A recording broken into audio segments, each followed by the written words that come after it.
welcome back to Story Impact. I'm your host, Lisa Tolles. We all know the power of a great narrative. So, on this show, we focus on the master visionaries who bring those narratives to life.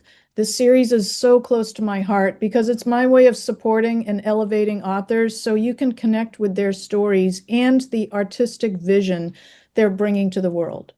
Our conversations here dig deep. We look past the finished pages to explore what's truly at the core, the creator's process, their fears and inspirations, and the unstoppable purpose that fuels their work.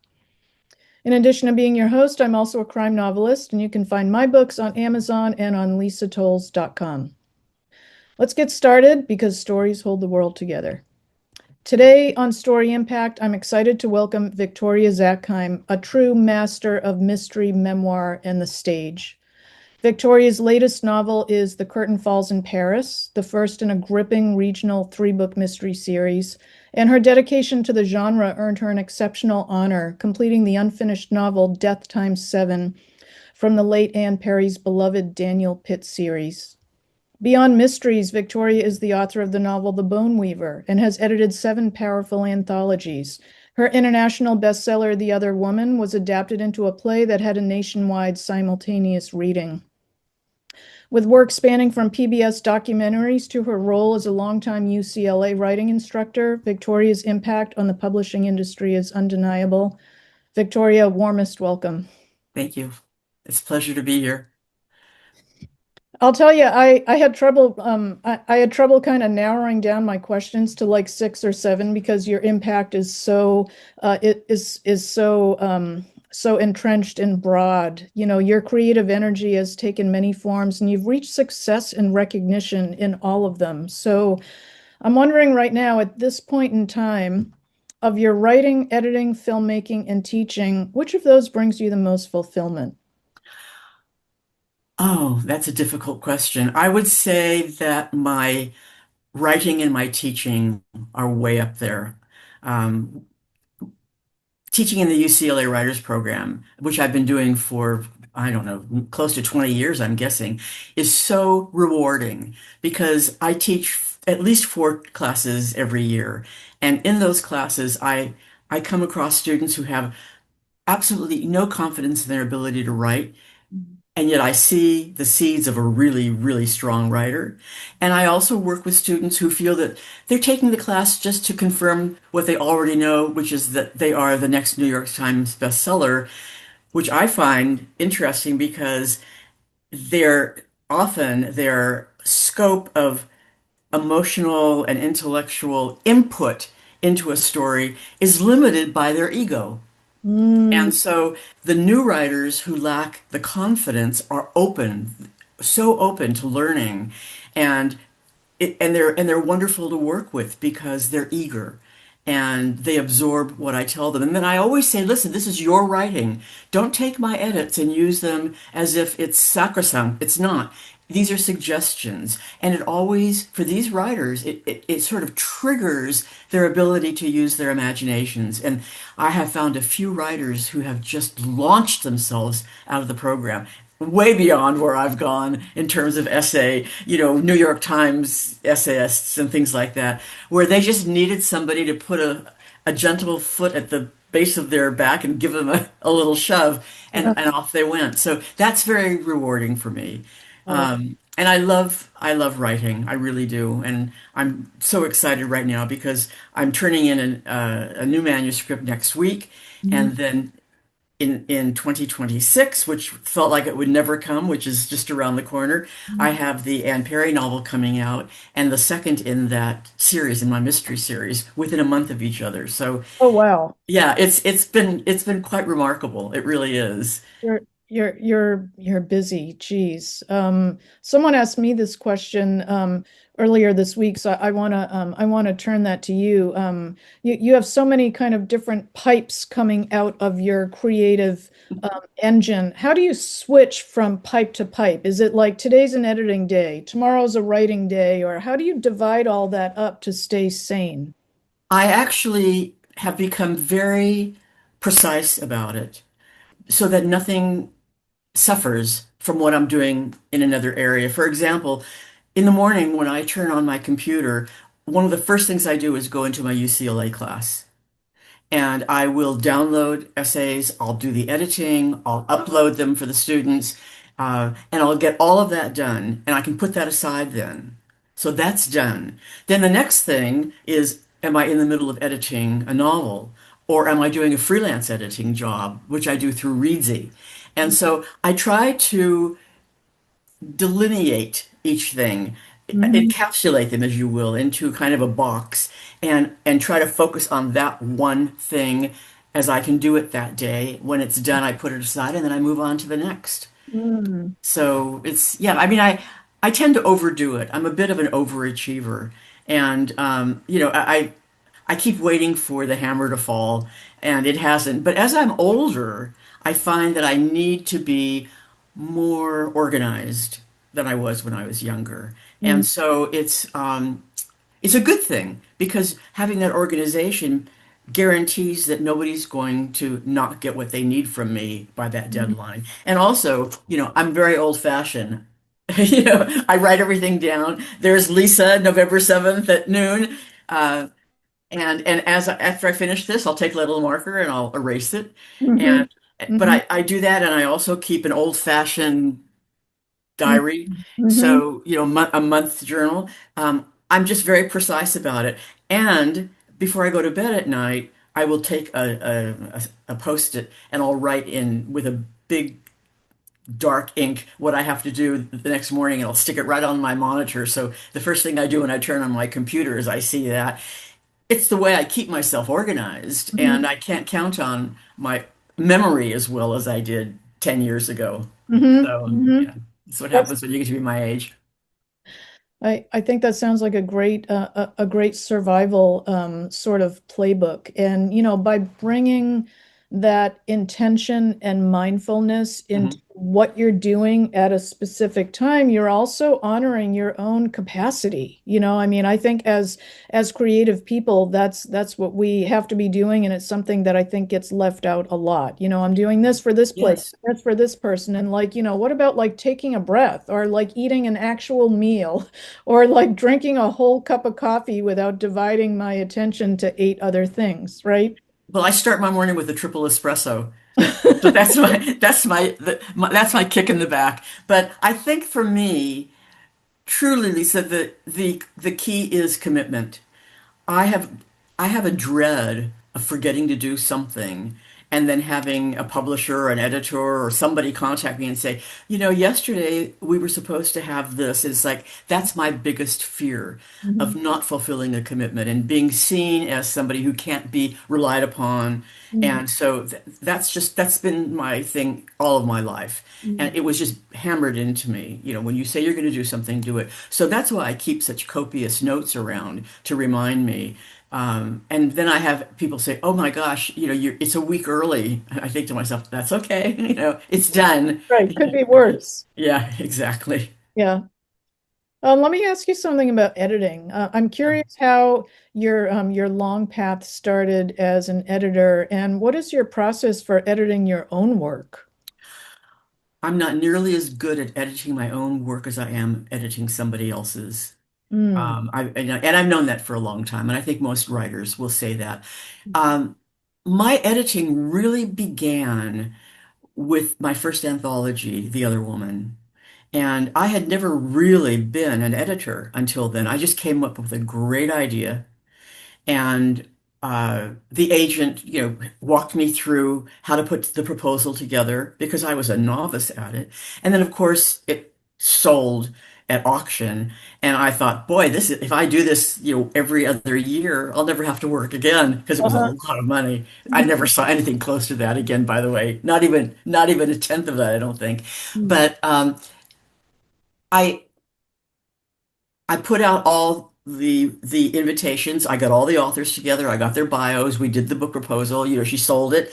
And then the essays began to arrive, and I was terrified. And the first essay I got was written by Jane Smiley. And Mhm. this was after she had won the Pulitzer. And I remember contacting my agent and saying, I can't edit Jane Smiley. I mean, Come on, I teach personal essay in the UCLA program. I mean, that's where I am. And she said, just remember that no matter who the author is, they want their best piece to go out there to the printer.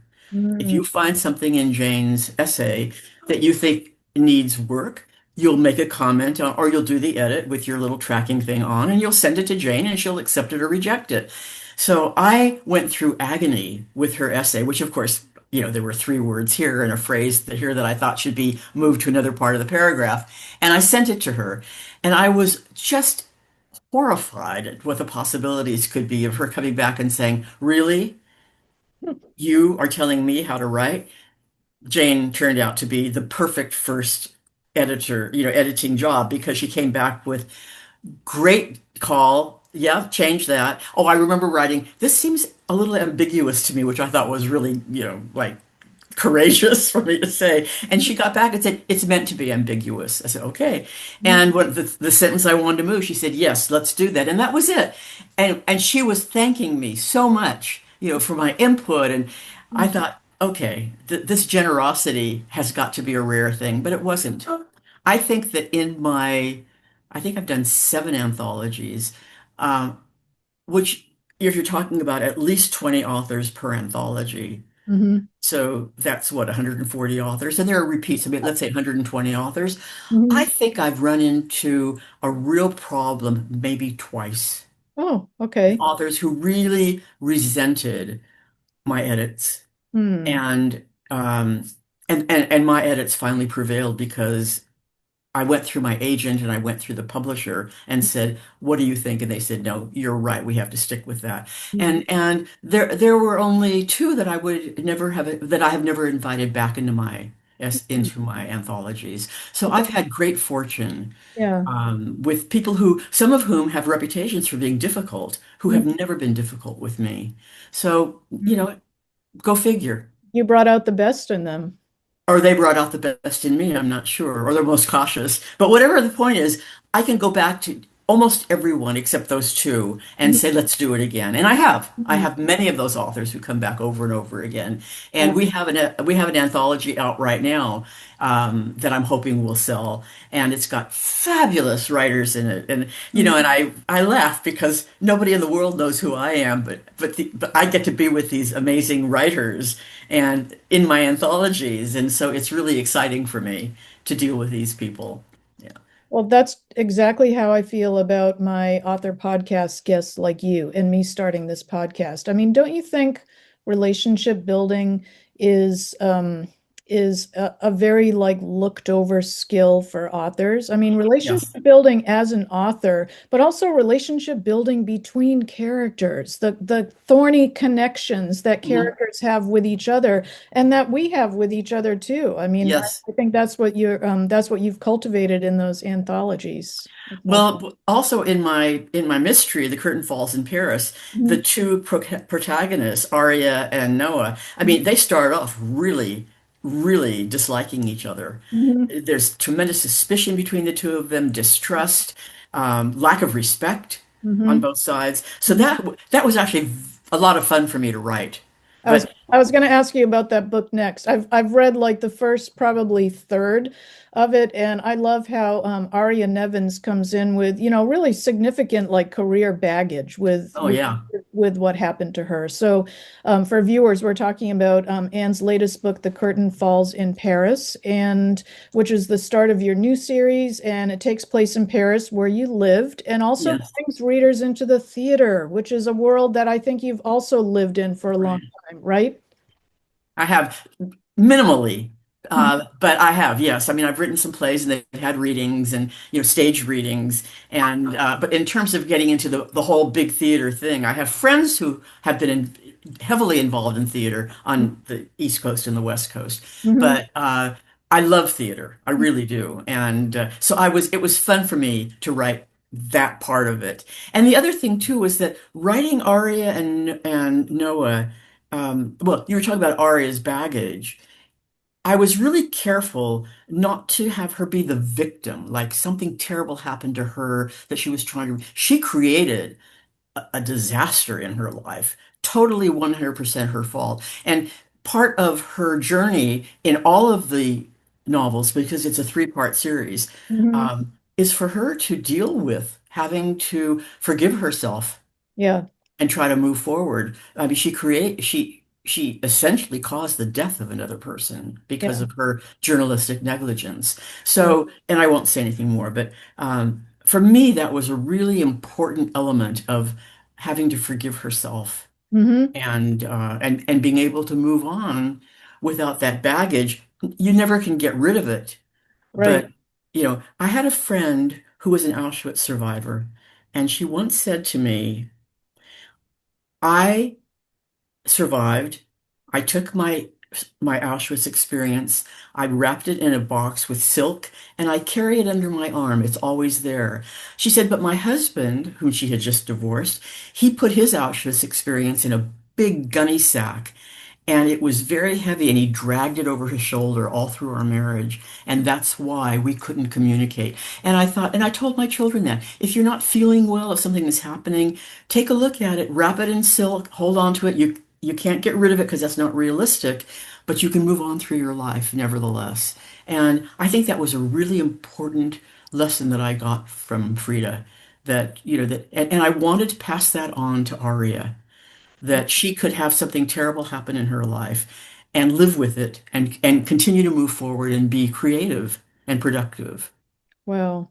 Well, I can't wait to read the rest of that book to see kind of where you take her path in this first book. And, I think that reckoning is such a wonderful catalyst for a character's like transformation. Like Absolutely. instead of kind of pushing things away, going in and leaning into it, into Yes. that pain. And I think you also bring so much authenticity to this book because like you lived in Paris for Mhm.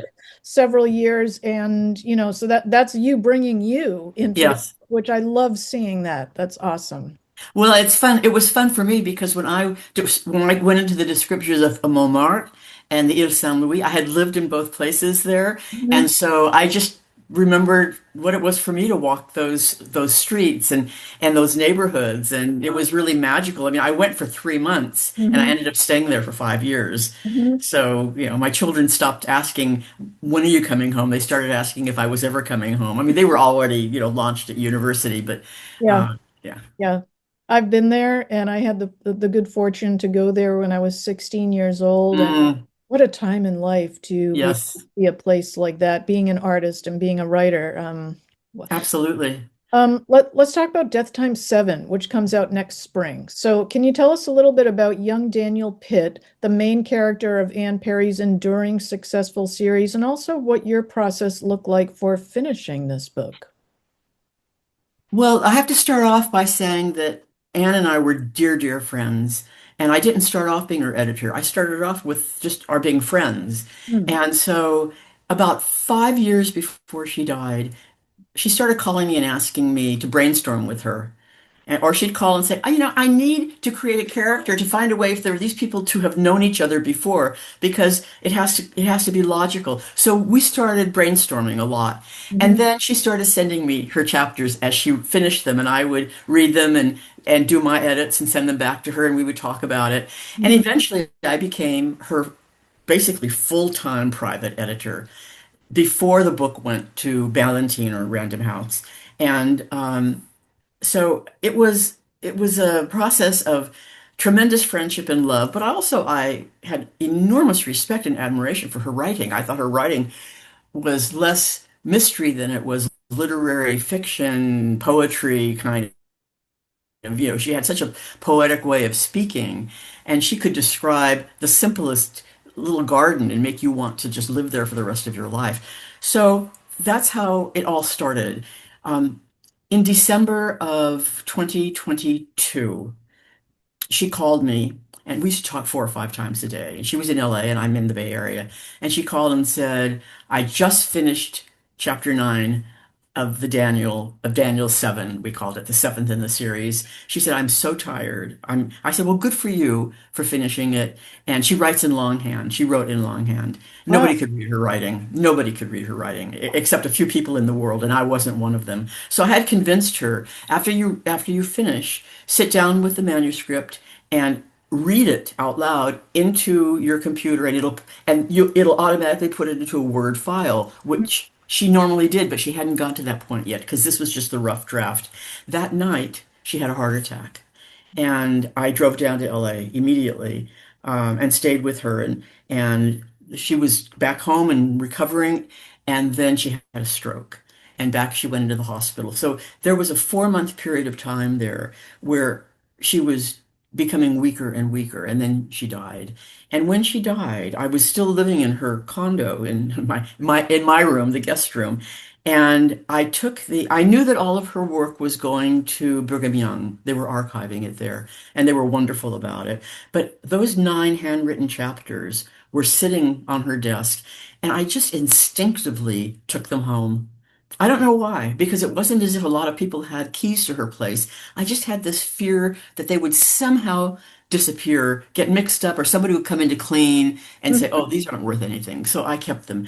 And then I gave them to a woman in Scotland who had transcribed her earlier, and she did a transcription of those 9 chapters. I just wanted them to be able to read them and see what she had done. And then Mhm. I contacted Susanna Porter, who was a senior editor at Ballantine Random House, who had worked with Anne for literally 30 years, and they were dear, dear friends. And I Mhm. said, Susanna, I have these 9 chapters. They're very raw, but I can edit them and send them to you if you like, so that you can just have them as sort of a gift to you from Anne.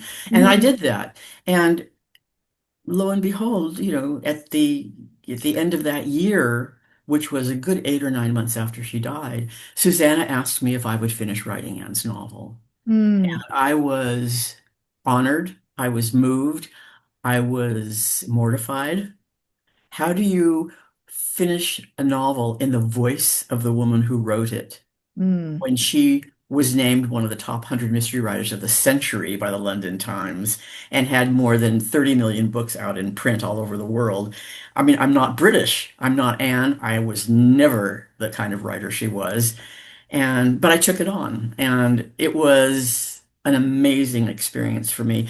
And I think that, I mean, I succeeded because I worked hard, and I had worked so many times. I'd already worked on 10 of her novels and 5 of her novellas. So I knew her voice. I just wasn't sure I could reproduce it.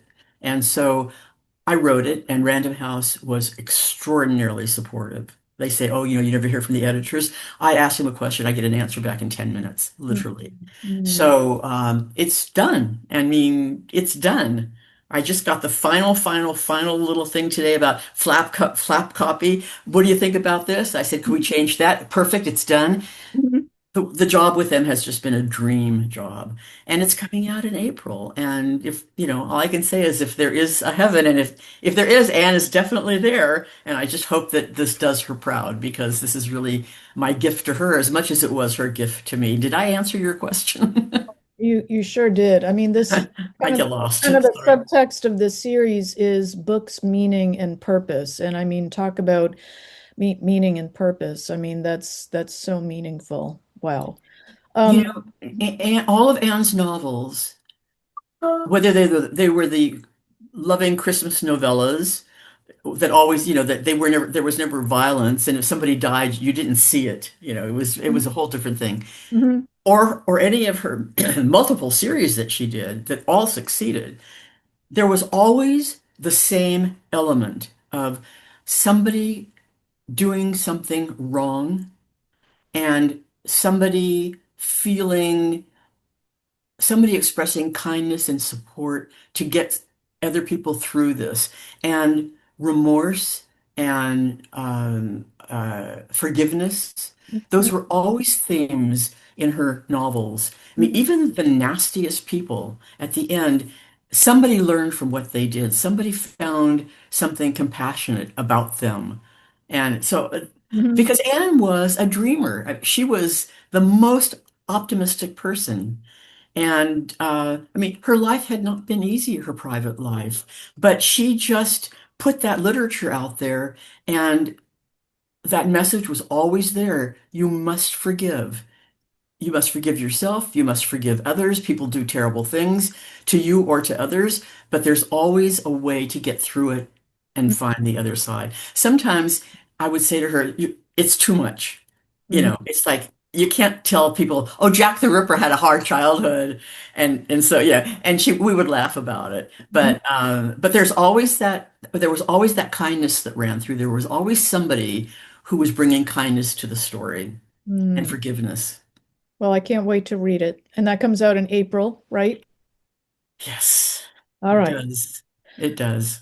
Um, from your perspective as a longtime publishing insider, can you share any reflections you have on how the industry has changed lately? I mean, so much to say there, I know, but I mean, like,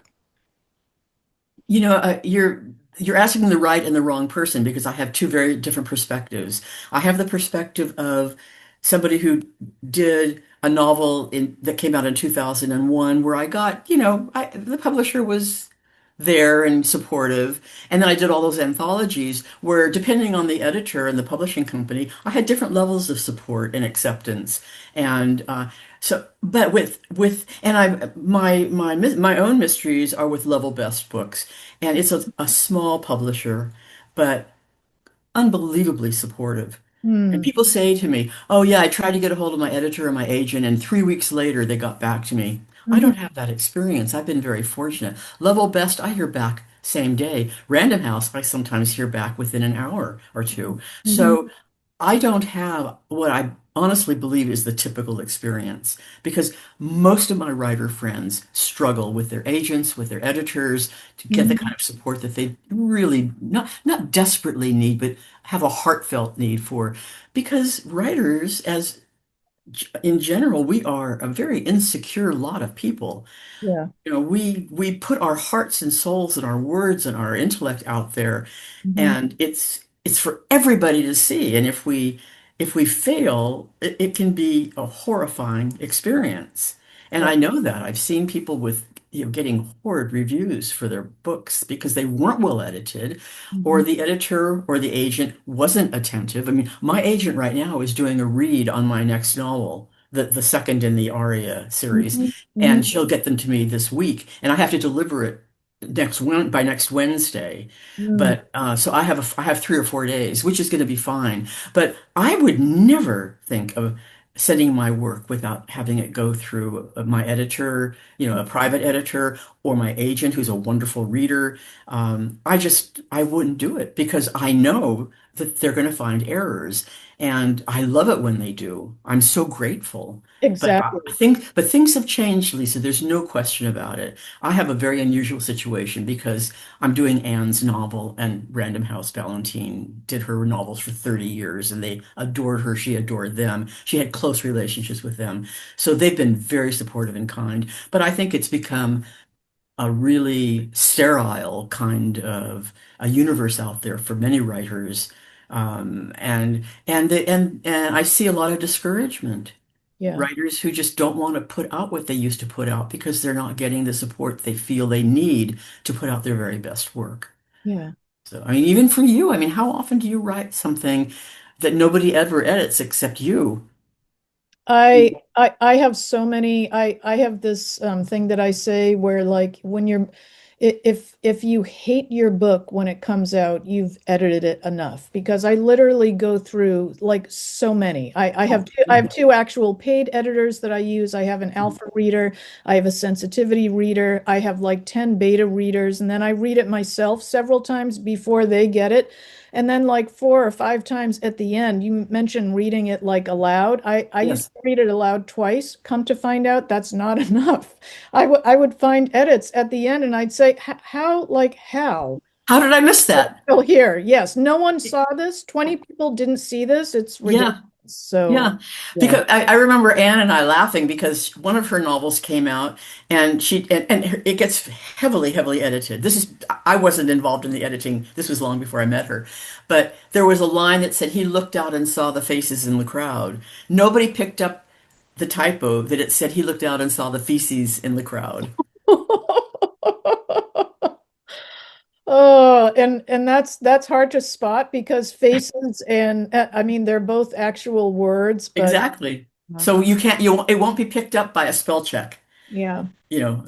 So yeah. it's got to be picked up by a human check. Yeah. But you go through a lot more than I do. I mean, Aviva Leighton has been reading my things, from the beginning of time. I met her because she was my first editor for Mhm. my first novel, The Bone Weaver, and we became dear friends. Mhm. And so she did a read of this new one, my new Aria Noah novel, and came back with some excellent comments and picked up areas that it's like, how did I miss that? Mhm. Yeah. Mhm. And so, and then now I'll send it to Level Best, and Sean, who's the editor there and the head of the publishing company, will read it, and she's an excellent reader. Mhm. So I know that by the time it goes to print, it's going to be in good shape. Mhm. And I think that my novel, The Curtain Falls in Paris, went out without a typo, which always pleases me. Mhm. Mhm. So, I mean, I'm horrified when I pick up a novel or any book and I see that the editor has missed typos and, Oh, yeah. sloppy editing. It's just, it's Yeah. unacceptable.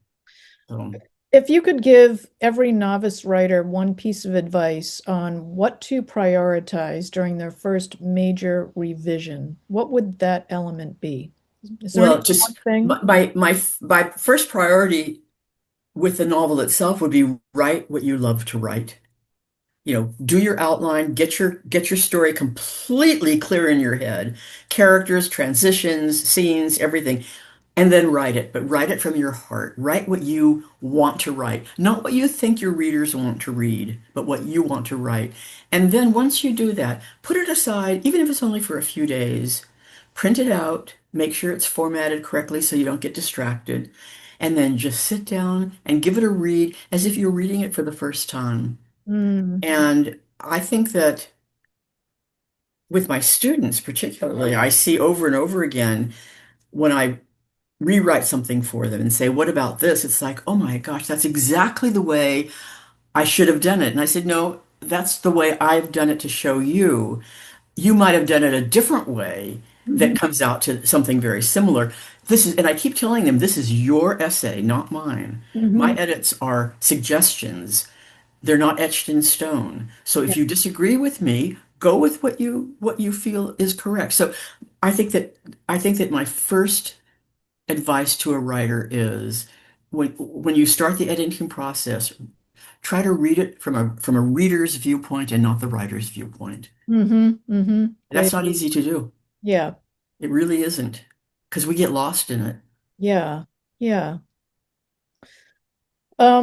Okay, so The Curtain Falls in Paris is Hmm. available now. Death Times 7 will be out next April. To learn more about Victoria Zackheim, go to victoriazackheim.com, and I'll put that on the bottom of the video so people can see. And Victoria, thank you so much for joining me on Story Impact today. It was a pleasure, Lisa. Thank you so much. Thank you.